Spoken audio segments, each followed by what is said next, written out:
This is the most dangerous food in Japan, and not for the reason you're thinking. We have 6 octopus balls, and it's the kind of street food that both locals and visitors love. They're basically savory pancake balls with octopus in the middle. I know the idea of eating octopus can be a little intimidating, so I'd recommend starting with something as delicious as this, but that's besides the point. It's not safe to eat. You'll want to cover them in sauce. I'm using Japanese barbecue sauce and Kewpie mayo, which I'd say is the traditional way. And look, this dish is moving. I'm gonna pray I don't get hurt eating these, because right after they're cooked, the middle is as hot as lava. Even when you think they've cooled down, you're wrong. I was so excited to get my hands on the viral 3D fruit pops. I've seen them all over social media, so I had to see if they lived up to the hype. Whether or not they were actually good doesn't matter, because apparently they stopped selling them the same day I got mine. Why? Potential pieces of metal in the ice pops. Why can't we ever have nice things? As you can see for yourself, they look amazing, but that doesn't mean anything if they're not safe to eat. More likely than not, I'm fine. I didn't have any problems after eating them, but I'm the kind of guy who reads something like this on the news and instantly feels a sharp pain like I actually ate the metal. I hope everyone's okay and the company resolves this issue. There's so much wrong with this pasta, it shouldn't work, but somehow it does. We're making Napolitan, or as I like to call it, ketchup pasta. Before trying it for the first time, I always thought mixing the two was a food crime. Not to mention, the pasta's microwaved. Don't get mad at me. I didn't create this abomination. I'm just following a standard recipe. So let's get crazy with it. After adding some random toppings like bacon, onions, and green peppers, the pasta joins the party. It's perfectly al dente and coated nicely in our ketchup sauce. Twisting the pasta onto a spoon makes it easier to eat. I'll add a little more ketchup and dig in. Bone apple teeth.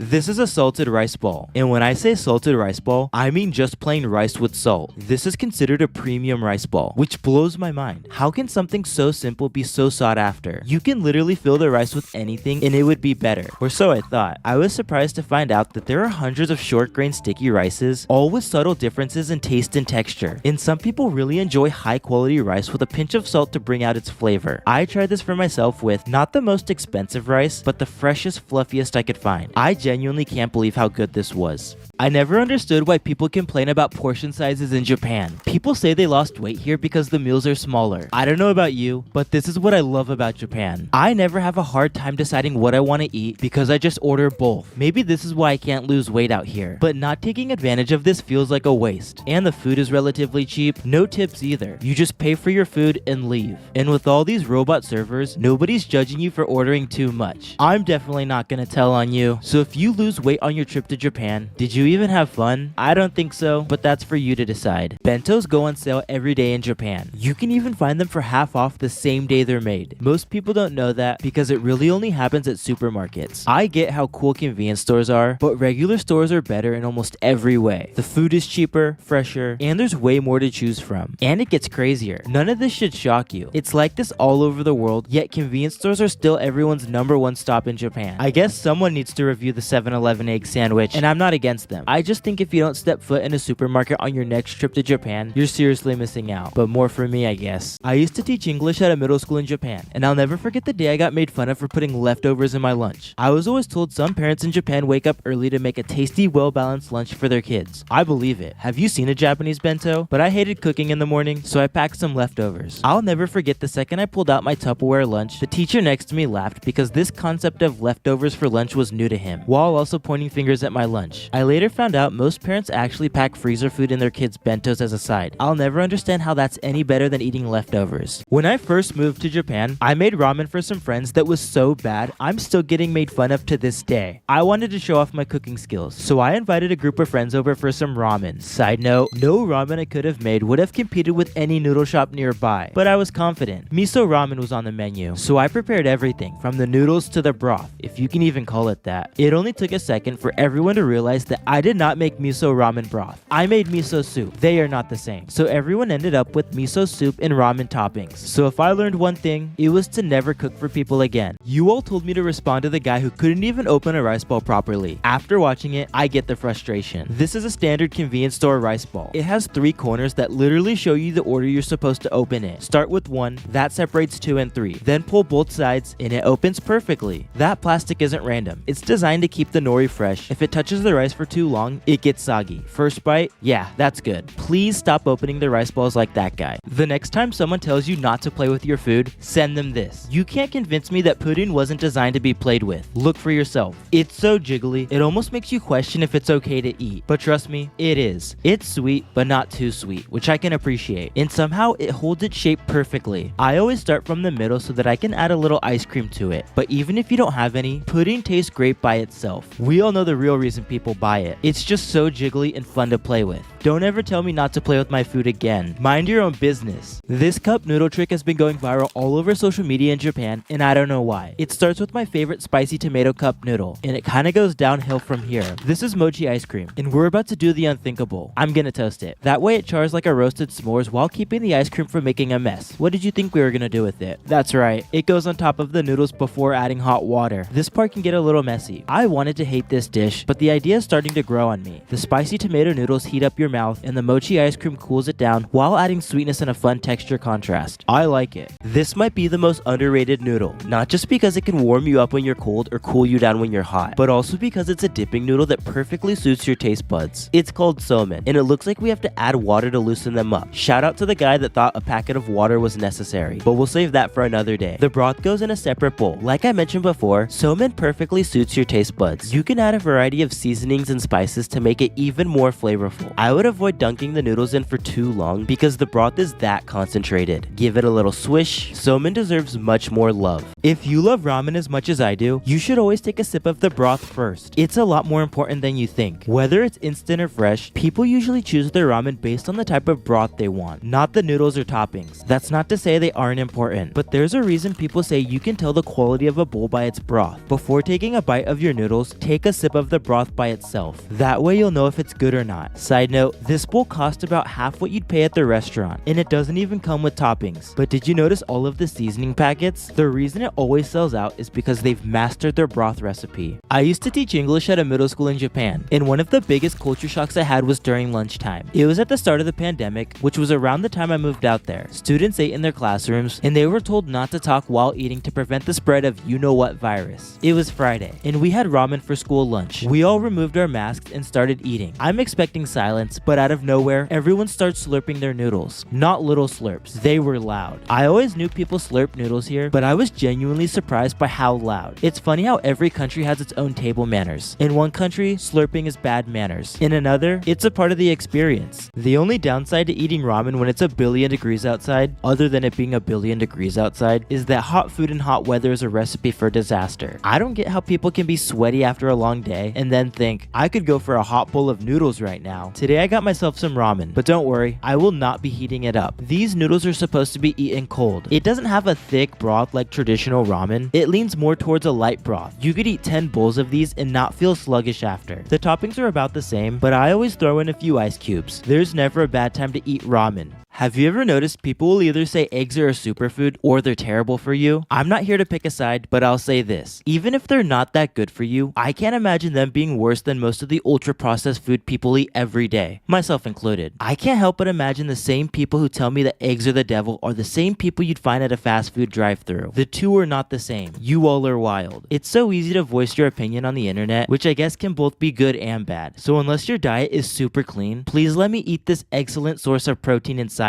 Eggs are my junk food. Have you ever seen espresso in a bottle like this before? You definitely don't want to drink it as is, because it's 10 servings in one. After each serving, the bottle will tell you how many are left. You can mix it with a little water to make coffee, but I'm gonna mix mine with milk to make a latte. I don't want to be the guy that tells everyone to stop drinking their expensive coffee, because we all need to buy a little convenience here and there, but I love the taste of this, and how ridiculously cheap it is. You can even use it to make little treats like this. I turned mine into a frozen dessert, but I've also seen people pour it into an ice tray to replace ice so that their drink doesn't get watery. The possibilities are endless. This is melon soda, or at least the syrup to make it. I didn't grow up drinking this, so I was surprised to find out there's a popular drink that tastes like melon. But does it really? The only thing melony about it is the color, but that's besides the point. Growing up in America, we had something called a root beer float. It's just root beer and vanilla ice cream. Apparently in other countries, people drink melon soda floats. Same concept, different soda. I don't know about you, but I think it's cool that every country has their own spin on the same idea. Maybe we're not that different after all. You like melon soda, I like root beer. But in the end, we're all united by the ice cream.